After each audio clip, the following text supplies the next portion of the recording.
Hey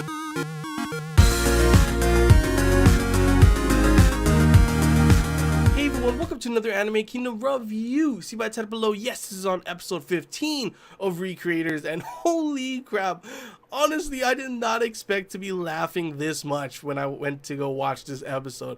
I literally was cracking up at the fact that I know I did say in the my last episode review that, you know, she did not look like she was from some action anime or action game of any sorts, and the way she was shown in the opening was, you know, her kissing some guy, and even her just the when it showed her person, it didn't look any serious, like she had any weapons or magic abilities. So I was like, what kind of game could she be from, other than the fact that maybe she's from a visual novel or like a dating sim or something like that? And guess what? Yeah, she really is. When I saw that, when I heard that she really was from a dating sim, I was really cracking up, because people said that in the forums and everything too, and I thought that was a possibility. And when it actually happens though, I was like, oh my gosh, they really decided to throw in a character from a dating sim into this.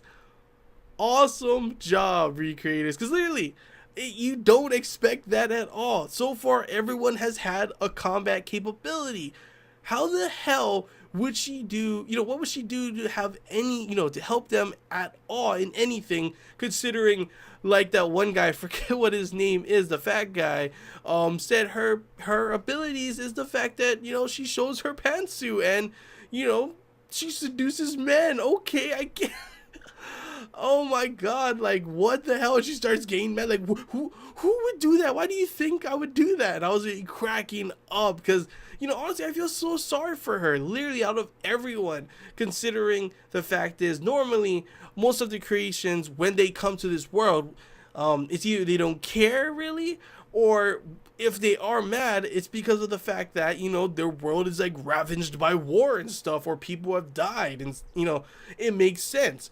Hers, I feel sorry for her because sure, no one's dying, but like Meteora said, it's practically like her diary was pretty much put out to the world. This is a game with where it has sex and everything as well. So pretty much what happened is that everyone has seen her, you know, fall in love with this guy, everything she said, everything she's done. And that's why, of course, that one guy thought, you know, her powers was showing her pantsuit, because I'm guessing in the game she does that a lot.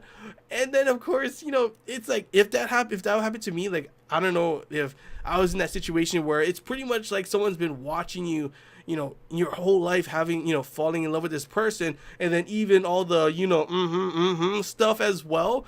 I would be completely embarrassed. I don't know what I would do. I'm like, someone's been watching me do, you know, the like seriously, I don't know what I would do. So I do feel sorry for her, but I can't help but laugh as well, because of the how, like, just weird and different it is from how Recreators has been so far. It's literally hilarious. So that part cracked me up, and that wasn't even the end of it.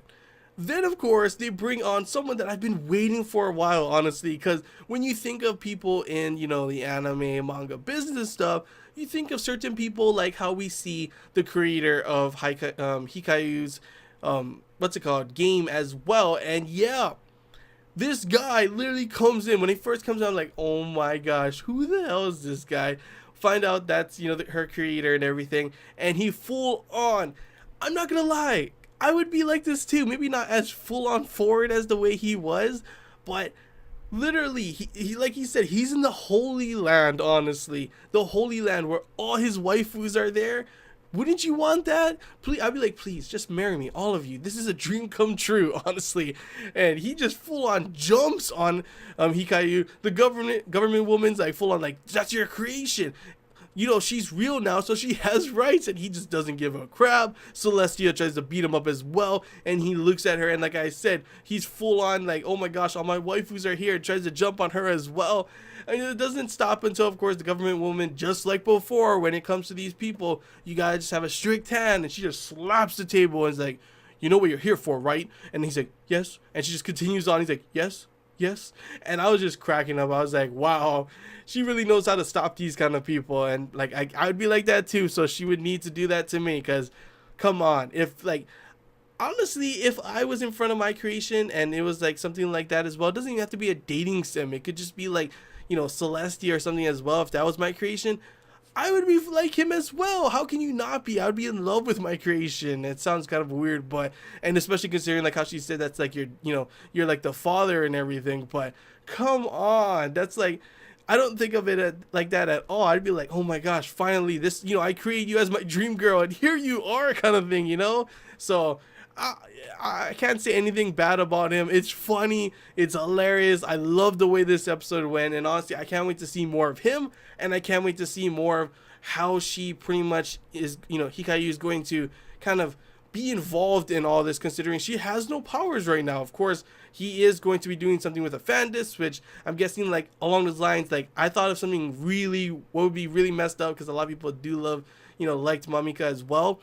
But when we first saw her, we were like, oh my gosh, it's kind of like a, Mamika lookalike, like she kind of replacing her and everything.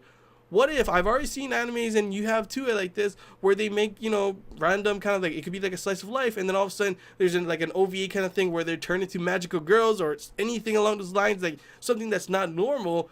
What if they do that for this too?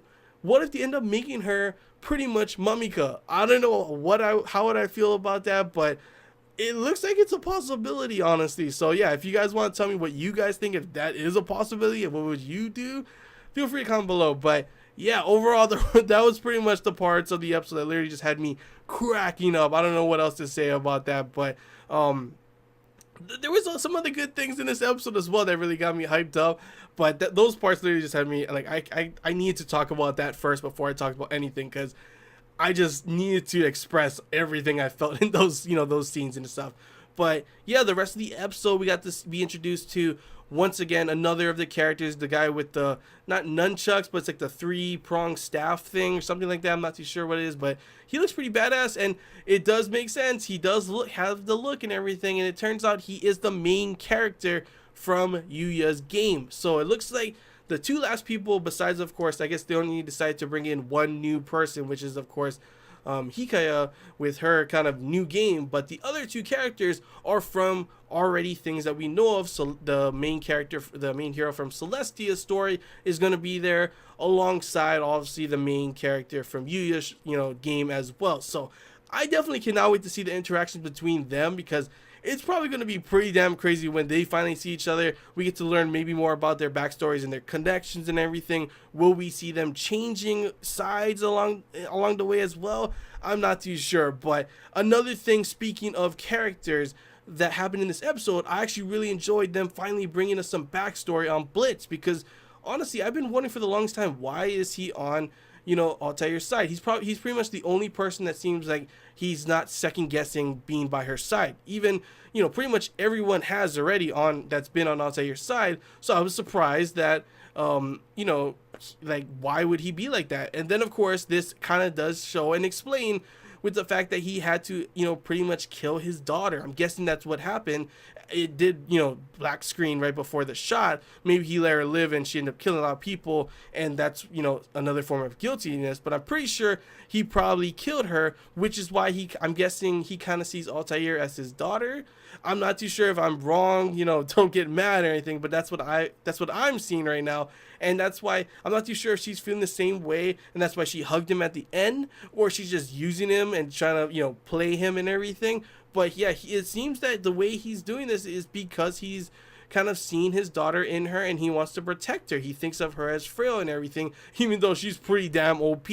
But it did, he already explained why he thinks she's frail, and I can honestly understand that as well.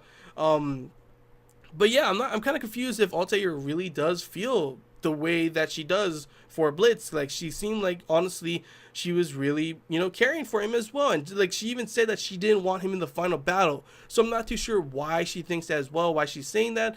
But it, like, that ending part honestly threw me off, because like literally the rest of the episode was funny moments, lots of hilarious moments, and then of course, also the coolness with showing Sho, and then of course showing Blitz's backstory, and then we have that hug, and it completely threw me off. I was like, okay, I don't know what's going on anymore, but I'm definitely interested in seeing what's going to be happening in these next episodes, considering everything that happened in this episode.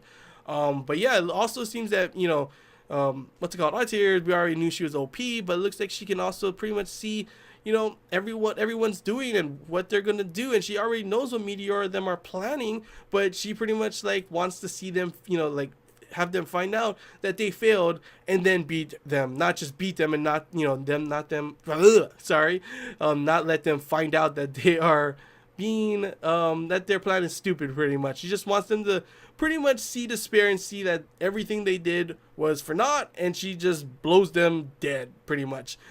Guessing that's how she wants to do it. It's pretty messed up, but I can definitely see that's a definitely, you know, definitely villain mentality. They talk too much, they want this to happen, let it happen, and then in the end that ends up biting them in the butt. So it's probably gonna be funny when she sees like, oh my gosh, I messed up kind of thing. I should have stopped them when I had the chance, countered them when I had the chance kind of thing, you know. And then of course the other part of the episode as well, I almost forgot, was the whole part with Magane and her fan service. At first I was like, oh my gosh, they're just gonna have a full-blown fan service scene, but honestly it didn't seem that much fan servicey to me. I mean, sure, it was nice to see her topless as well, but it kind of fit her personality and everything, that it didn't really seem like fan service. But it looks like, you know, Alistaria is planning something to, you know, do something with her on her side. Her creator said that he wants to help her, so it looks like she's probably going to be attacking and betraying Altair as well. So I'm definitely excited to see how everything ends up unfolding in these next several episodes. This is probably one of my favorite episodes in a long time, with the comedy in here. And honestly, the complete like twist that I did not expect. Alistaria teaming up with Magane, I didn't see that coming, honestly. You know, the whole thing with Altair hugging Blitz, I didn't see that coming. A girl from a dating sim coming into this show, I didn't see that coming. So like a lot of twists thrown into this episode that's really got me thinking and excited for what's going to be coming in these next few episodes. But yeah, that's all I really got to say, guys. Hope you enjoyed this Anime Kingdom review. If you have any questions, feel free to comment below. Same thing as anything you want to talk about, comment below as well. And if you did enjoy, don't forget to leave a like. And if you haven't already, feel free to subscribe for more content. And as always, guys, I want to hear your guys' thoughts. How did you feel about this episode? Good, bad, however you felt. Feel free to comment that below. And until next time, guys, see ya.